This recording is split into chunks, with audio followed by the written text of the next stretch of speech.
Hello, नमस्कार and welcome to geography.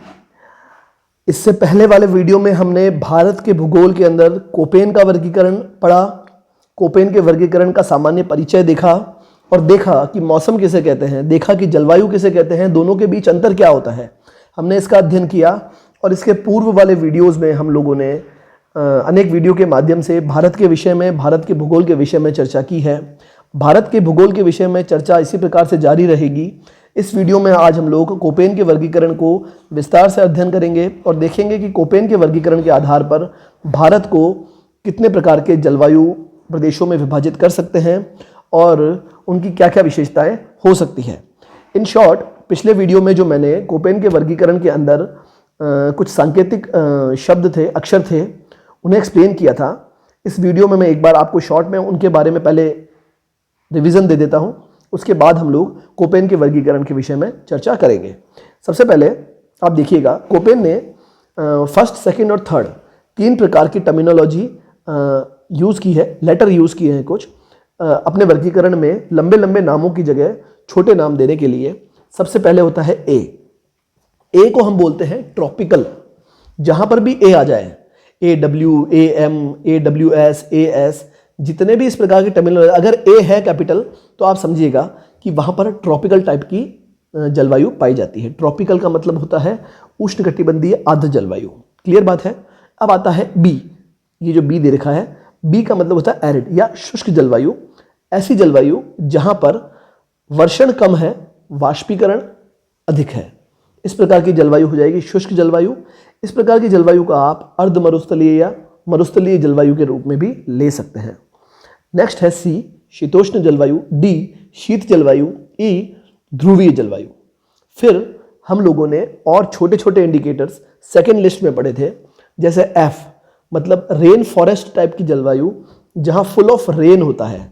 आप इसे फुल ऑफ रेन के रूप में भी याद कर सकते हैं। वैसे ये रेन फॉरेस्ट को इंडिकेट करता है जहां पर बारिश बहुत ज़्यादा है। एम है जहां वर्षा मानसूनी प्रकार की हो, वहां पर हम स्मॉल एम का यूज़ करेंगे। फिर हम लोग बात करते हैं कैपिटल डब्ल्यू और कैपिटल एस की। कैपिटल डब्ल्यू शुष्क और कैपिटल एस अर्ध शुष्क वनस्पतियों को दर्शाता है। डी मतलब डब्ल्यू, कैपिटल डब्ल्यू का मतलब होता है मरुस्थलीय और एस का मतलब होता है स्टेपी टाइप। फिर अब हम लोग बात करते हैं स्मॉल एस और स्मॉल डब्ल्यू। एस जहां पर भी आ जाए स्मॉल में समझिएगा समर ड्राई। समर ड्राई मतलब जहां पर ग्रीष्मकाल शुष्क और वर्षा शीतकाल में। जहां डब्ल्यू आ जाए वहां आप देखिए विंटर ड्राई, मतलब शीतकाल में वर्षा कम और ग्रीष्मकाल में वर्षा अधिक होती है। स्मॉल एच मतलब हॉट, के मतलब काल्ट या ठंडा। और इस प्रकार से बहुत सारे इंडिकेटर्स के आधार पर कोपेन ने अपने जलवायु वर्गीकरण को बनाया और उस आधार पर भारत को इस प्रकार के जलवायु वर्गीकरण में विभाजित कर सकते हैं। अब देखिएगा, जो ब्लू वाला जो जोन है, डार्क ब्लू और स्काई ब्लू, ये कहला रहा है AM और AW। इसका मतलब क्या होता है, आप देखिए ए है, इसका मतलब है कहीं ना कहीं यहां पर विषुवत रेखा का प्रभाव है, तापमान भी अधिक होगा, वर्षा भी अधिक होगी, तो ये वो क्षेत्र है। ए का मतलब हो गया यहां पर उष्णकटिबंधीय आर्द्र जलवायु तो पाई जा रही है, क्योंकि यहां पे ए लिखा है। अब अगर ए के साथ एम लिखा है तब तो है यहां पर मानसूनी प्रकार की जलवायु है, और अगर ए के साथ डब्ल्यू लिखा है इसका मतलब है शीतकाल शुष्क, ग्रीष्मकाल में वर्षा होती है, इस प्रकार की जलवायु है। अब अगर हम लोग बात करें बी टाइप की, तो ऑरेंज और रेड, मतलब ये ऑरेंज वाला हिस्सा और ये वाले दोनों हिस्से इसमें हम लोग शामिल कर सकते हैं। इसमें आप लोग देखिएगा कि बी का मतलब ही होता है उष्ण और शुष्क प्रकार की जलवायु, मतलब यहां पर वर्षा कम होती है और यहां पर टेम्परेचर अधिक रहता है। सी की बात करें तो शीतोष्ण प्रकार की जलवायु है, जो कि उत्तर भारत के मैदानी इलाकों में पाई जाती है। और उसके ऊपर है डी जलवायु, जो कि शीत जलवायु को दर्शाता है। अगर हम लोग भारत में कोपेन के वर्गीकरण का अध्ययन करें तो सबसे पहला डिवीजन होता है AMW। अब आप देखिएगा, ए का मतलब क्या हुआ, उष्णकटिबंधीय आर्द्र जलवायु। एम का मतलब है मानसूनी प्रकार की जलवायु और डब्ल्यू का मतलब है शीतकाल शुष्क रहेगा और वर्षा ग्रीष्मकाल और उसके समाप्त होने के बाद होती है। बेसिकली ये उष्ण मतलब तापमान अधिक है और वर्षा भी अधिक है, इस प्रकार की जलवायु है। यहाँ पर सबसे ठंडे महीने का तापमान भी 18 डिग्री से ऊपर रहता है। क्लियर बात है। ऐसी जलवायु भारत में कहाँ है? कोंकण का तट, मालाबार का तट, गोवा, महाराष्ट्र और कर्नाटका के पश्चिमी हिस्से, केरल में कन्याकुमारी तक और तमिलनाडु के कुछ क्षेत्र इसमें फैले हुए हैं। इसी के साथ साथ त्रिपुरा और मिजोरम वाला क्षेत्र भी इसमें आता है। मैं मोटा मोटी अगर आपको इसमें मैप में बता दूं तो आप ये देखिएगा, ये वाला एरिया और कुछ ये वाला एरिया AMW के अंदर आएगा। क्लियर बात है। अब अगर हम लोग बात करें तो शीतकाल की क्या अवस्था रहेगी यहाँ पे, क्योंकि W दे रखा है विंटर ड्राई, तो शीतकाल यहाँ पे शुष्क रहता है और ग्रीष्मकाल में वर्षा होती है। किस प्रकार की वर्षा है? क्योंकि यहाँ पे M दे रखा है तो मानसूनी प्रकार की वर्षा है। वर्षा की मात्रा 200 सेंटीमीटर से अधिक पाई जाती है, इसीलिए जहां पर तापमान भी अधिक है और वर्षा भी अधिक है। आप देखिए, किसी भी क्षेत्र में पेड़ पौधों को पनपने के लिए, वनस्पति को पनपने के लिए दो चीजों की सबसे ज्यादा आवश्यकता होती है, एक तो वर्षा और दूसरा तापमान। और यहाँ पर दोनों ही चीजें मिल रही है तो यहाँ पर सदाबहार वनस्पति मिलती है, एवरग्रीन फॉरेस्ट यहाँ पर पाए जाते हैं। यह क्षेत्र सह्याद्री पर्वत का पश्चिमी भाग है। मानसूनी पवनों की अरब वाली जो शाखा है उसका एरिया पड़ता है। देखिए आप यहाँ पर ओरोग्राफिक रेनफॉल होती है। ये पर्वत है, पर्वत के इस तरफ तो भारत है, हमारा लैंड है, और इस तरफ अरब सागर है। जो मानसून के जो बादल हैं वो अरब सागर से इन पर्वतों पर चढ़ते हैं तो सबसे ज़्यादा वर्षा यहाँ करते हैं, और जैसे जैसे ये चढ़ेंगे ऊपर, वर्षा करते करते करते ये अपेक्षाकृत खाली हो जाते हैं और अपोजिट साइड में वर्षा कम होती है। तो हम लोग जिस साइड पे वर्षा ज़्यादा हो रही है उस साइड का अध्ययन कर रहे हैं, उसे हम लोग AMW के अंदर शामिल करते हैं। अरब सागरीय मानसूनी पवनों द्वारा यहाँ वर्षा होती है और वर्षा अधिक होती है। क्लियर बात है। चूंकि कर्क रेखा के दक्षिण में है ये हिस्सा, इसीलिए यहाँ पर टेम्परेचर अधिक रहता है। अब हम लोग बात करें AW की। अब यहाँ पर M नहीं आ रहा है, AW आ रहा है। A मतलब है उष्णकटिबंधीय आर्द्र जलवायु, और आर्द्र कैसा है? यहाँ पर शीतकाल शुष्क है और वर्षा वैसी की वैसी ग्रीष्मकाल या उसके आसपास होती है। इसके अंदर सबसे अधिक ठंडे महीने का तापमान भी 18 डिग्री से ऊपर ही रहेगा। और आप देखिएगा, यह जलवायु प्रदेश केवल तापमान की दृष्टि से ही आर्द्र जलवायु से समानता रखता है। अब आप देखें, यद्यपि यह क्षेत्र AMW से अधिक उष्ण है क्योंकि यह सागर तट से दूर रहता है। आप देखिएगा, जो हमने AMW पढ़ा था वो तो सागर के समीप था, इसलिए वहां आर्द्रता अधिक है। लेकिन इससे दूर ऐसे क्षेत्र जहां पर ग्रीष्मकाल में वर्षा हो रही है और शीतकाल शुष्क हो रहे हैं और वो कर्क रेखा के दक्षिण में है, उसे हम लोग AW में शामिल करते हैं। इसमें महाराष्ट्र, आंध्र प्रदेश, दक्षिणी पूर्वी कर्नाटक, उत्तरी पश्चिमी तमिलनाडु, ओडिशा, दक्षिणी बंगाल, झारखंड, छत्तीसगढ़ और मध्य प्रदेश और गुजरात के क्षेत्र इसमें हम लोग सम्मिलित करते हैं। शीतकाल की स्थिति क्या रहेगी? चूंकि W वाला ऑप्शन आया है, आपको इसको ऐसे समझना है। A आया है, इसका मतलब उष्ण और आर्द्र है। W आया है, मतलब विंटर ड्राई है, शीतकाल शुष्क है। फिर हम लोग बात करें 100 सेंटीमीटर की वर्षा रेखा, इसे पूर्व और पश्चिमी दो भागों में बांटती है। औसत वार्षिक वर्षा 60 से 200 सेंटीमीटर के बीच में हो सकती है। फिर आप देखें, गुजरात के कच्छ, काठियावाड़ में कम, तमिलनाडु के पूर्वी तट में अधिक वर्षा प्राप्त होती है। इस प्रकार के जो जलवायु है, इसी प्रकार की जलवायु आपको AS देखने को मिलेगी। अब आप देखिए कि जब हमने इंडिकेटर्स पढ़े उसका हमें यहाँ कितना फायदा हो रहा है कि हमने पढ़ा था AW और अब हम पढ़ रहे हैं AS। इन दोनों में क्या फर्क होगा? A तो सेम है। अब अगर A सेम है, इसका मतलब है उष्ण है और आर्द्र है। ये दो बातें तो हमें समझ में आ गई। AW में विंटर तो था ड्राई और समर में थी वर्षा। AS में समर होगा ड्राई और विंटर में होगी वर्षा। क्लियर बात है। मतलब AS ऐसे क्षेत्र होंगे जो शीतकाल में वर्षा प्राप्त कर रहे हैं और ग्रीष्मकाल उनका शुष्क रहता है। AS बेसिकली शीतकाल में वर्षा और ग्रीष्मकाल यहाँ पे शुष्क रहता है। इसका विस्तार पूर्वी आंध्र प्रदेश और तमिलनाडु के पूर्वी तटीय भागों में पाया जाता है। मतलब कि ये अगर हमारा भारत का नक्शा है तो आप देखिएगा, AS वाला एरिया, ये वाला एरिया AS है। यहाँ पर लौटते मानसून से वर्षा होती है, लौटते लौटते शीतकाल आ जाता है, इसलिए वर्षा शीतकाल में होती है। मानसून की उत्पत्ति के दौरान यह एरिया शुष्क रह जाता है। हवाओं की गति उत्तर की ओर होने से यहाँ पर वर्षा नहीं हो जाती, वर्षा नहीं हो पाती है और बादल आगे की ओर चले जाते हैं। अतः ग्रीष्मकाल तो शुष्क रहता है और लौटते हुए मानसून से शीतकाल में वर्षा यह क्षेत्र प्राप्त करता है। क्लियर बात है। इसके बाद अगर हम लोग बात करें कि यहाँ की वर्षा बेसिकली चक्रवातीय प्रवृत्ति की होती है, क्योंकि जैसे ही वो मानसून दोबारा आएगा बंगाल की खाड़ी में, वहाँ से दोबारा आर्द्रता लेगा और चक्रवातीय रूप में यहाँ वर्षा करता है। बेसिकली वही 60 से 200 सेंटीमीटर औसत वार्षिक वर्षा होगी यहाँ पर, और टेम्परेचर भी 18 डिग्री या 18 डिग्री से ऊपर वार्षिक तौर पर पाया जाता है। ये हो गया ए टाइप। अब आपको मैं एक बार शॉर्ट में समझा दूं तो ए टाइप ऑफ क्लाइमेट कैसा था। तो ए में हमने देखा था ए डब्ल्यू, ए एस और ए एम डब्ल्यू। क्लियर बात है, हमने इन तीनों का अध्ययन किया। इसी प्रकार से अब हम लोग भारत के संदर्भ में बी टाइप की जलवायु का अध्ययन करते हैं। बी को हमने शुष्क टाइप ऑफ क्लाइमेट, क्लियर है, एरिड टाइप ऑफ क्लाइमेट या शुष्क प्रकार की जलवायु में रखा था। मतलब बी जहां आ गया वहां पर शुष्कता तो रहेगी। अब चूंकि मैंने आपको बहुत सारे इंडिकेटर बताए थे, अब हम लोग पहले इसे इंडिकेटर के रूप में समझते हैं। बी का मतलब हो गया शुष्क, एस का मतलब हो गया अर्ध शुष्क या स्टेपी तुल्य। बेसिकली शुष्कता थोड़ी सी कम हो जाती है तो हम उसके आगे एस लिख देते हैं, स्टेपी टाइप ऑफ क्लाइमेट। फिर आता है स्मॉल एच, इसका मतलब था हॉट, मतलब यहां पर तापमान तो अधिक है। और एक आता है डब्ल्यू कि देखो शुष्कता है लेकिन कभी कभी तो वर्षा होती होगी। अगर वर्षा हो रही है तो वो कब हो रही है, विंटर ड्राई, मतलब समर में वर्षा हो रही है और विंटर हमारा ड्राई ही रहता है। तो बेसिकली आपको इस टर्मिनोलॉजी का मतलब समझ आ गया होगा। ये वाली टर्मिनोलॉजी को मैंने एक्सप्लेन किया है अभी आप देखिए, इसे हम लोग स्टेपी तुल्य जलवायु भी कह सकते हैं। यहाँ अर्ध शुष्क दशाएं पाई जाती हैं। यहाँ पर संभाव्य वाष्पीकरण और वाष्पोत्सर्जन अधिक होता है।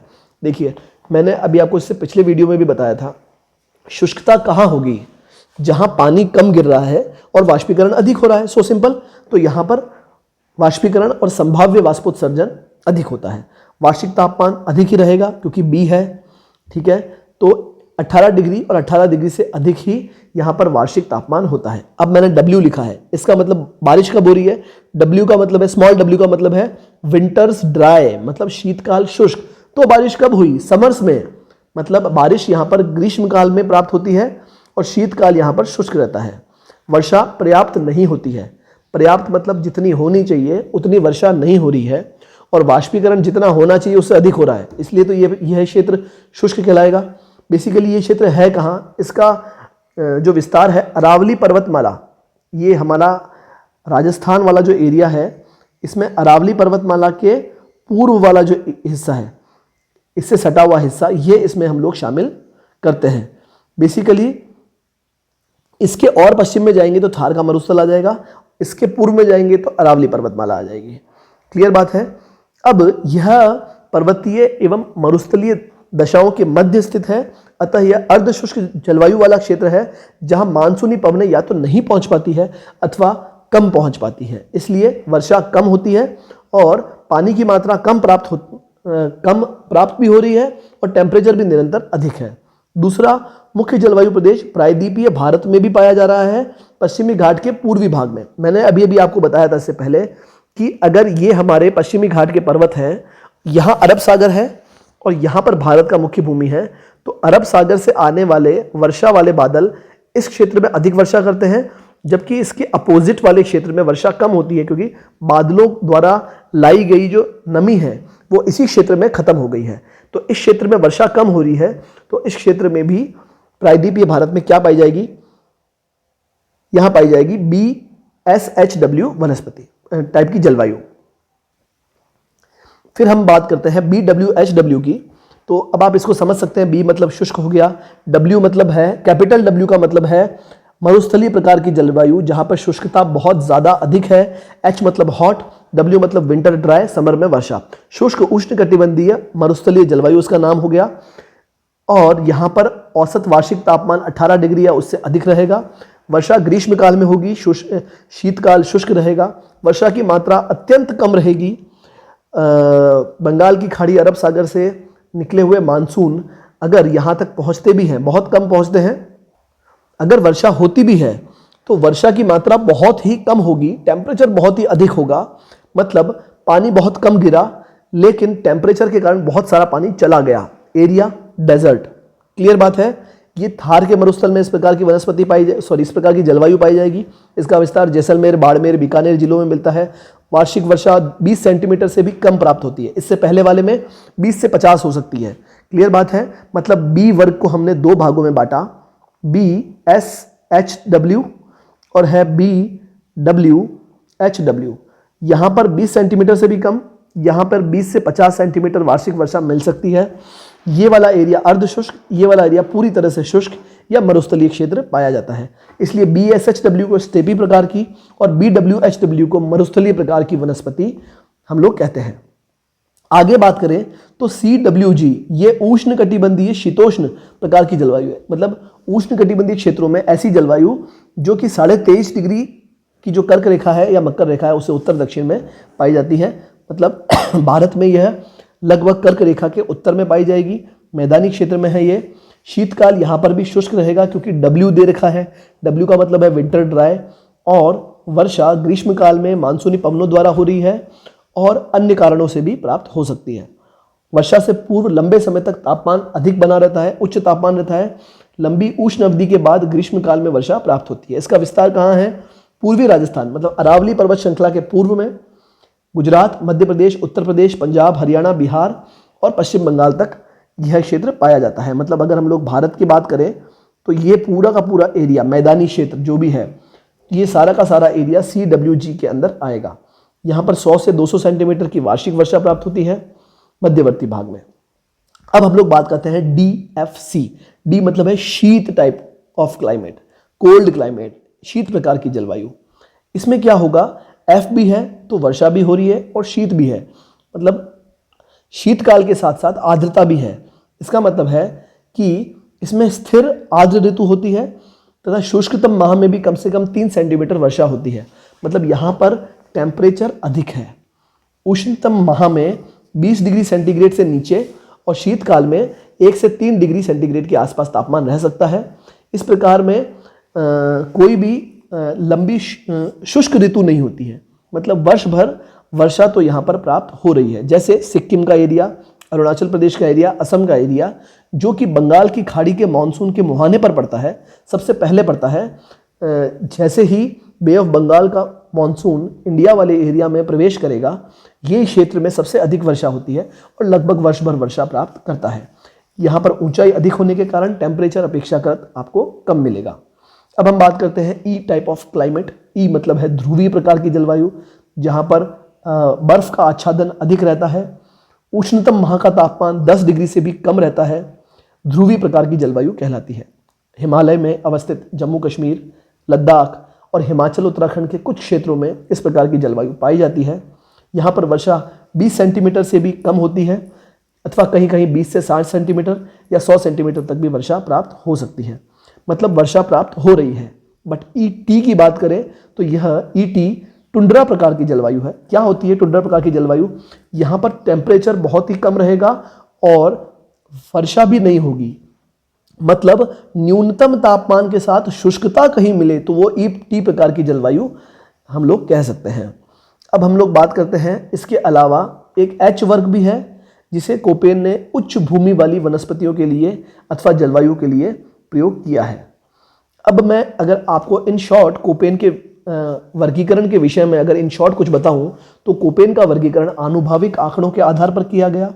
यद्यपि यह एक वैज्ञानिक वर्गीकरण था लेकिन फिर भी इसमें अनेक कमियां रह गई हैं। कोपेन ने तापमान, वर्षा तथा इसकी मौसमी प्रवृत्ति व इनके वनस्पति के साथ अनुक्रिया पर अधिक बल दिया। क्लियर है, ये तो हमने पढ़ा। लेकिन उन्होंने कुछ फैक्टर्स को छोड़ दिया, जैसे वायुदाब, पवनों द्वारा लाई गई आर्द्रता, इनको महत्व नहीं दिया।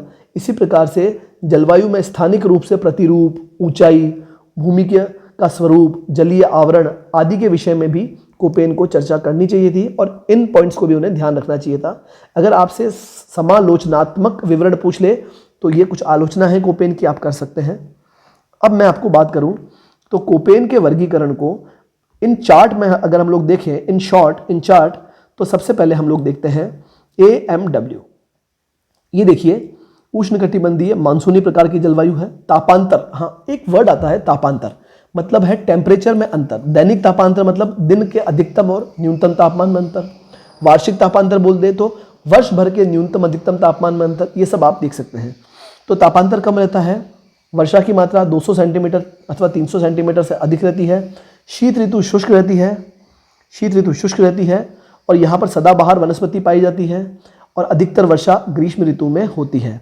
अगर इसका एरिया पूछा जाए आपसे तो मालाबार तट, कोंकण तट, गोवा का तट, अंडमान निकोबार द्वीप समूह आदि इसके एरियो में हम लोग शामिल कर सकते हैं।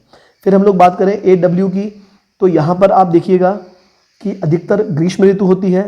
ये इसकी वार्षिक वर्षा है 75 से 150 सेंटीमीटर। प्रथम की तुलना में तापमान थोड़ा सा अधिक होता है तापांतर। सवाना टाइप ऑफ क्लाइमेट भी इसे हम लोग कह सकते हैं। जैसे स्टेपी टाइप ऑफ क्लाइमेट हमने पढ़ा था, उसी प्रकार से इसे हम लोग सवाना प्रकार की जलवायु भी कह सकते हैं। इसका विस्तार कहाँ है? इसके बेसिकली दो भाग हैं, एक तो राजस्थान वाला भाग उत्तरी, और एक प्रायद्वीपीय वाला क्षेत्र, सॉरी राजस्थान वाला भाग नहीं, उत्तरी पूर्वी का भारत वाला भाग और प्रायद्वीपीय भाग। फिर हम लोग बात करते हैं AS की, जहाँ पर शीतकाल में वर्षा होती है और ग्रीष्मकाल शुष्क रहता है। तो इसकी कुछ खास विशेषता है कि देखिए, शीत ऋतु में उत्तरी पूर्वी मानसून से अधिकांश वर्षा होती है, ग्रीष्म ऋतु में वर्षा की मात्रा कम होती है, तापांतर कम पाया जाएगा, शुष्क सदाबहार वनस्पति पाई जाएगी। और ये क्षेत्र कहाँ पाया जाता है? तमिलनाडु और आंध्र प्रदेश के पूर्वी और दक्षिणी पूर्वी तटों पर। BSHW अर्ध शुष्क वनस्पति, ठीक है, 18 डिग्री से अधिक तापमान और 30 से 60 के बीच वर्षा पाई जाएगी। स्टेपी प्रकार की वनस्पति इसे कहते हैं। इसका विस्तार कहाँ पाया जाएगा? मध्यवर्ती राजस्थान में, पश्चिमी पंजाब और दक्षिणी हरियाणा में पाया जाएगा। और पश्चिमी घाट के वष्टी छाया क्षेत्र, जो मैंने आपको बताया था, ये पर्वत है, ये सागर है, ये लैंड है, यहाँ से बादल गए और अधिकांश वर्षा यहीं कर दी। अब जो है बादल सूख गए हैं, तो इस वाले एरिया में अपेक्षाकृत कम वर्षा होगी, ये स्टेपी टाइप ऑफ क्लाइमेट बन जाएगा। अब हम लोग बात करते हैं BWHW मतलब मरुस्थलीय प्रकार की जलवायु की। वर्षा 30 सेंटीमीटर से भी कम, तापमान बहुत अधिक। यहाँ पर मरुस्थलीय प्रकार की वनस्पति पाई जाती है, कांटेदार, ठीक है, और यहाँ पर वार्षिक तापमान 18 डिग्री सेंटीग्रेड से भी अधिक रहता है। बेसिकली थार का मरुस्थल, राजस्थान का पश्चिमी हिस्सा, पंजाब हरियाणा के दक्षिणी हिस्से में ये पाई जाती है। अगला हम लोग बात करें CWG की बारे में, तो भारत के उत्तरी मैदानी क्षेत्र में इसका विस्तार पाया जाता है। 75 से 200 सेंटीमीटर्स इसकी वर्षा होती है। ग्रीष्मकाल काफ़ी गर्म होता है, शीतकाल की अवधि कम और शुष्क होती है। उत्तर का विशाल मैदान इसका प्रमुख क्षेत्र है। कुछ क्षेत्र असम का भी इसमें सम्मिलित किया जाता है। फिर हम लोग बात करते हैं DFC की।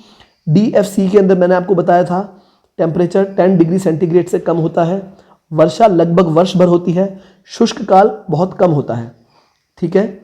और ये बेसिकली हिमालय का जो पूर्वी भाग है, सिक्किम, अरुणाचल प्रदेश, नागालैंड और उसके उत्तरी क्षेत्र में ये इस प्रकार की वनस्पति पाई जाती है।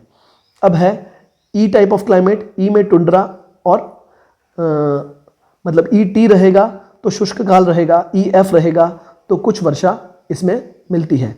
ET वाले क्षेत्र में जहाँ पर शीत के साथ शुष्कता भी है, वहाँ पे कश्मीर, लद्दाख, लेह वाला हिस्सा और हिमाचल प्रदेश के कुछ अधिक ऊंचाई वाले हिस्सों को शामिल करते हैं।